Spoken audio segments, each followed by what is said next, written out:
আজকে কিন্তু বিকাল ৩টায় কিন্তু আসলে কোটা সংস্কার আন্দোলনকারী যে সমন্বয়করা ছিল তারা কিন্তু আসলে পূর্ব ঘোষিত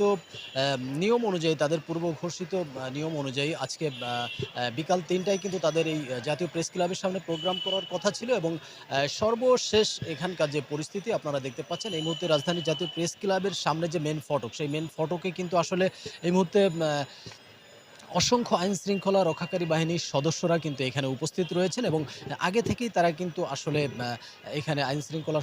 রক্ষাকারী বাহিনীর যে সদস্যরা তারা কিন্তু এখানে এসে উপস্থিত হয়ে তারা কিন্তু এই পুরো এরিয়াটা শাটডাউন করে রেখেছেন এই মুহূর্তে এবং সাধারণ মানুষের প্রবেশ নিষেধ এই মুহূর্তে